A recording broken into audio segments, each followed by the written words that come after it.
Have you ever stopped to wonder where the rice on your plate comes from? In Taiwan, rice is more than just a staple food. It's a deep-rooted part of daily life, a symbol of tradition, and a reflection of the island's agricultural pride.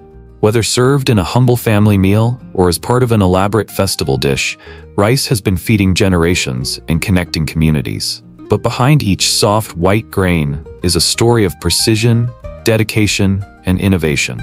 Taiwan's farmers have mastered the art of rice cultivation by blending traditional know-how with cutting-edge technology. This combination doesn't just produce delicious rice, it also ensures high yields, environmental sustainability, and economic resilience. Today, we're taking you on a journey across Taiwan's green fields, quiet nursery trays, and powerful harvest machines to show you how a single grain of rice makes its way from seed to table. You'll see how farmers select seeds, how modern machines transplant rice seedlings, and how rice is harvested, milled, and packaged with care. And there's more to it than farming. This is a story of culture, of respect for nature, and of adapting to challenges like climate, pests, and changing markets without losing sight of heritage. So if you've ever taken a bite of rice without thinking twice, this video might just change how you see it forever. Before we begin, don't forget to hit like and subscribe so you won't miss our next exciting videos. If you enjoy this video and its topic, comment with the number 1, we'll make more videos like this. And if you didn't like the content, feel free to comment with the number 2. Before a single rice stalk rises from Taiwan soil, the process begins with an almost invisible decision: the careful selection of seeds.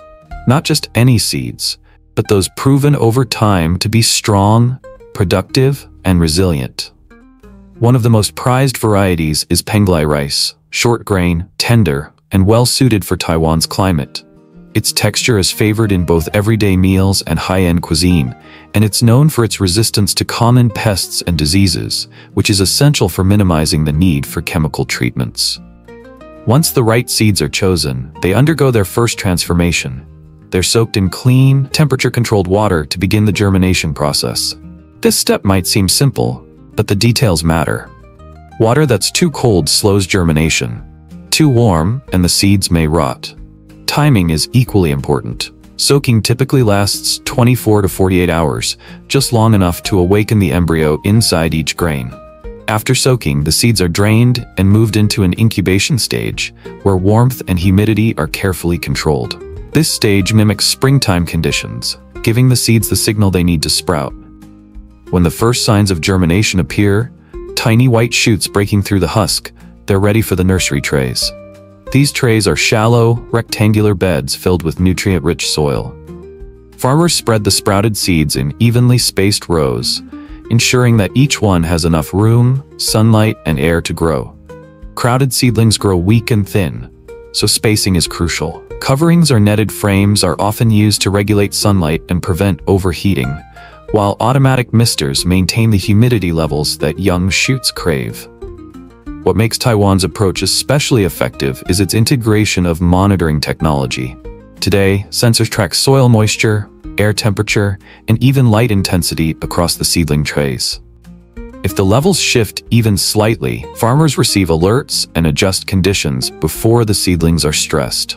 This real-time data-driven approach significantly boosts the success rate of early rice growth.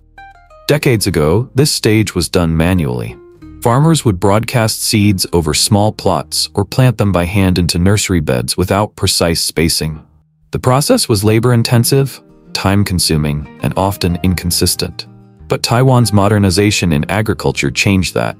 With mechanized seeding systems and climate-controlled greenhouses, the early phase of rice production became more uniform, more efficient, and more scalable, especially important for an island where arable land is limited and labor is aging. The advances don't stop with technology. Taiwan's agricultural research centers play a vital role in continually improving this process. These institutions study local soil conditions, climate shifts, and pest patterns to breed new rice varieties with better yield, flavor, and resilience. Their work ensures that farmers are not only growing rice, but cultivating crops that reflect the needs of today's environment and tomorrow's challenges. From this quiet, controlled start, Inside humid trays and beneath watchful eyes, the rice plants begin their journey. Fragile and barely visible, these green shoots carry the promise of full fields and full bowls to come. Once the rice seedlings reach just the right height, strong enough to survive, but still young and flexible, they're ready to leave the nursery trays and enter the next stage, transplanting into the paddies. But before a single root touches the field, the land itself must be prepared with care and precision. Farmers begin by plowing the soil, breaking it down into a soft, even layer. This isn't just about loosening the earth, it's about creating the perfect balance of soil and water to support delicate seedlings. Next comes water leveling. Rice needs to grow in shallow, flooded fields, but that water must be evenly distributed. Too deep, and the young plants drown. Too shallow, and they dry out. Using leveling boards and GPS-guided machinery, farmers in Taiwan create a perfectly balanced paddy, where every square meter holds just the right amount of water. Only then does the transplanting begin. And this is where modern machinery truly transforms the game. Instead of dozens of workers bending for hours under the sun to plant each shoot by hand, a method still used in some parts of Asia, Taiwanese farmers rely on mechanical transplanters. These machines are marvels of agricultural engineering. They glide over the flooded fields, placing each seedling into the mud with consistent spacing and depth, row after row, like a printing press, stamping life into the land. This uniformity matters more than you might think. Proper spacing allows each plant enough room to access nutrients, light, and oxygen. If they're too close, they compete. Too far apart, and land is wasted. The planting depth is just as critical. Roots that anchor too shallowly risk being uprooted by wind or washed away. Too deep, and the plant struggles to grow. The result of this precision is a perfectly gridded field of young rice plants, all facing the same direction, all standing at equal height, like soldiers lined up for duty. And what once took entire days of backbreaking labor can now be done in a few hours with one operator and a well-tuned machine. Of course, this shift from hand to machine has changed the rhythm of rural life. In the past, transplanting was not just work, it was a communal event. Families and neighbors would gather to help each other plant. It was hard, muddy, exhausting, and deeply meaningful. It marked the beginning of the growing season, often accompanied by songs, traditional meals, and local rituals to pray for a good harvest. Mr. Lin, a third-generation rice farmer in Yunlin County, recalls those days with both fondness and realism. It used to take 20 people to plant one field. Now I can do the same job in half a day. I miss the togetherness sometimes, but with fewer young people staying in the countryside, machines are not a luxury anymore. They're a necessity. Mechanization may have reduced the social gathering aspect of farming, but it's also what allows rice production in Taiwan to remain competitive, consistent, and sustainable in a fast-changing world. Once the seedlings have taken root in the flooded fields, the real test begins. A slow, steady transformation that unfolds over the next 4 months. This is the growth phase, where patience becomes just as important as precision. Every stalk, every leaf, every inch of progress depends on maintaining the right balance between nature and nurture. At the heart of this phase is water, not just any water, but a carefully controlled, shallow layer that hovers just above the soil. In Taiwan's subtropical climate, where summer heat can soar and rainfall patterns are unpredictable, this shallow flood layer serves multiple purposes. It cools the roots, prevents the soil from cracking, and most importantly, suppresses weeds that can choke the young rice plants. If the water rises too high, the plants could rot. If it drops too low, weeds take over. Managing this balance is a daily task, often guided by a mix of sensors, mobile alerts, and the watchful eyes of farmers who have worked these fields for decades. But water alone isn't enough. Rice fields in this region are vulnerable to a host of pests and diseases, everything from leafhoppers and stem borers to bacterial blight. To protect their crops, farmers use a strategy known as integrated pest management. Rather than spraying chemicals on a schedule, they monitor fields closely, identify early signs of infestation, and apply targeted treatments only when absolutely necessary. Some introduce natural predators like frogs and dragonflies, which keep pest populations in check without disrupting the ecosystem. Weeds, too, are kept under control through a combination of flooding, hand removal, and occasional herbicide use. Timing is everything. Too early, and the weeds bounce back. Too late, and they compete with rice for nutrients. By synchronizing water levels, applying organic fertilizers, and rotating crops seasonally, farmers encourage strong, uniform growth. All of this unfolds over a period of roughly 120 days. During the early weeks, the plants remain short and fragile, barely swaying above the water. But with time, their stems thicken, leaves broaden, and the once sparse field becomes a lush sea of green. Viewed from above, the transformation is mesmerizing, a silent, steady march from tiny sprouts to dense, waist-high stalks. If you captured it in a time-lapse, you'd see the fields shift from pale green to vibrant emerald, waving gently under the summer sky, then gradually deepening in color as the rice heads begin to form. Of course, nature doesn't always cooperate. Taiwan's location in the Pacific means farmers must contend with both typhoons and droughts. A single storm can flatten entire fields, while a few dry weeks can stunt growth. To adapt, many install drainage systems to prevent waterlogging, while others dig underground reservoirs to hold emergency supplies of water. It's a delicate dance with the weather, one that requires flexibility and deep local knowledge. More farmers are also experimenting with organic methods, though it's not without challenges. Going fully organic means giving up synthetic fertilizers and pesticides, which can reduce yields and increase labor. Still, for those committed to sustainability, the trade-off is worth it. They're not just growing rice, they're rebuilding soil, protecting water sources, and reshaping the future of food in Taiwan. After months of growth and vigilant care, the rice fields begin to signal that the end is near. The once green landscape slowly transforms into a golden sea. It's not just the color that tells farmers the rice is ready, it's the texture and weight of the grain. When the kernels are full, firm, and heavy to the touch, and the stalks start to droop under their weight, it means the rice has reached maturity. Farmers walk through the fields, rubbing grains between their fingers, checking for that slight resistance that tells them the crop is no longer soft but ready to be harvested. And when the moment arrives, it's not a crew of workers with sickles who enter the fields, it's a modern combine harvester. These machines are the cornerstone of today's rice harvest in Taiwan.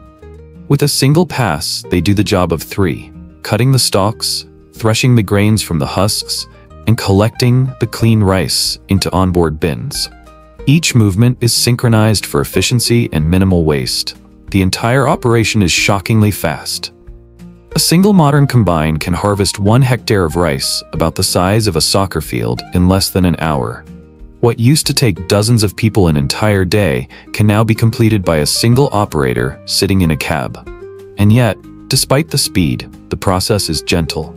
The machinery is calibrated to minimize grain breakage and prevent contamination, ensuring that the harvested rice meets high-quality standards from the moment it leaves the field. But what about the parts of the plant that aren't collected? The straw, the dry, fibrous stems left behind, isn't wasted. Instead of burning it, which was common practice in the past and harmful to the environment, farmers now recycle it. Some chop it and mix it into the soil to enrich it with organic matter. Others collect it for composting, mulching, or even as feed for livestock. In this way, nothing goes to waste.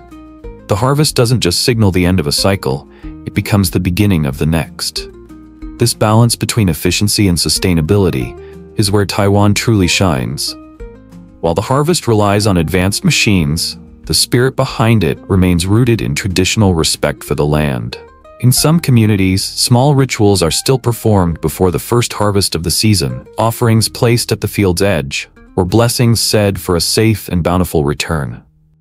These moments remind farmers that while machines may now lead the work, the rice itself is still a gift of nature.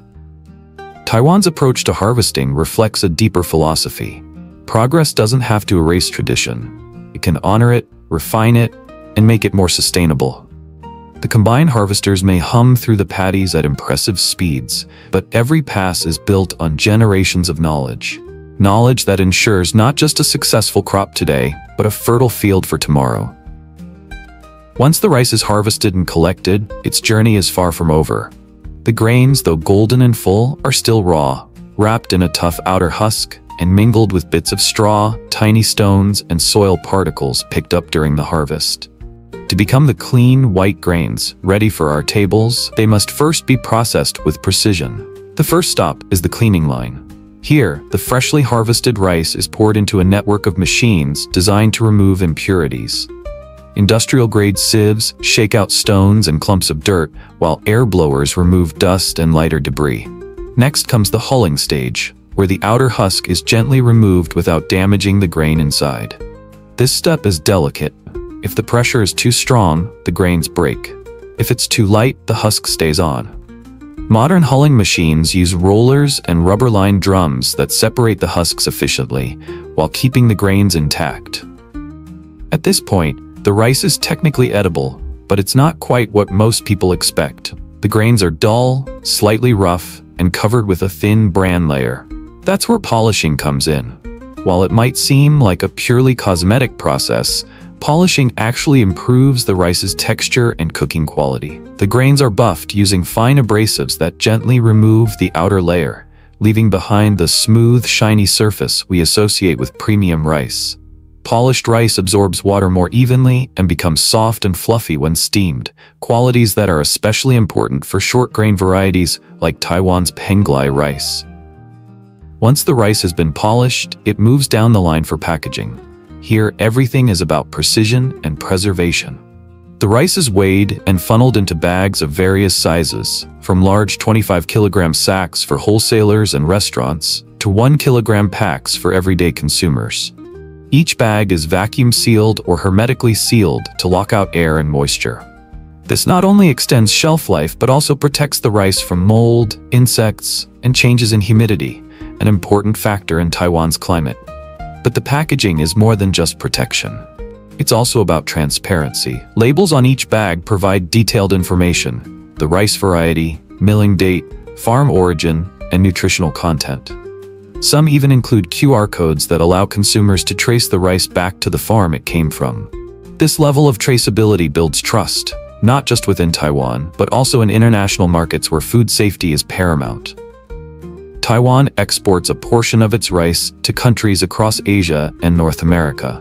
While most of the harvest is consumed domestically, the exported rice carries with it a reputation for quality.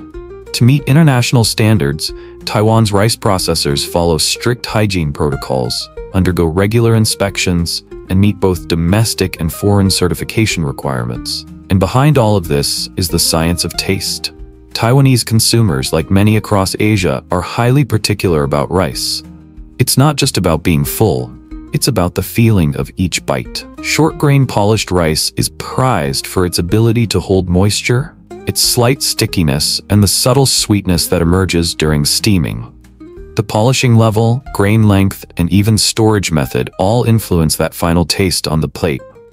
By the time it's sealed, shipped, and shelved, every grain has been shaped not just by machines and farmers, but by decades of tradition and constant innovation. What started in the nursery trays months ago is now ready for dinner tables around the world. Clean, polished, and full of story. Every grain of rice grown in Taiwan carries more than just calories. It carries a legacy. What we've seen is not simply a farming process, but a national commitment that blends age-old wisdom with technological precision. From flooded paddies to advanced polishing machines, Taiwan's rice production is a seamless conversation between tradition and innovation. It's also a powerful example of sustainability in action. With limited land and a changing climate, Taiwan has made the most of what it has, growing over 1.1 million tons of rice in 2023 alone. And here's the remarkable part: more than 90% of that rice stays right here, consumed by local families. That's not just efficiency. That's food security. It's resilience rooted in the soil. Behind every bowl of steamed rice lies an entire world of farmers rising before dawn, of researchers breeding better seeds, of machines humming quietly through golden fields. It's a world most of us rarely think about, and yet we rely on it every single day. These efforts are rarely seen, almost never celebrated, but they nourish an entire nation. So the next time you eat a spoonful of rice, let it be more than just something to fill you up. Let it be a moment of connection to the land, to the people, and to the story behind your meal. If this journey changed the way you see rice, hit that like button. Subscribe for more stories from the world of farming and food. And in the comments below, tell us, what crop should we explore next?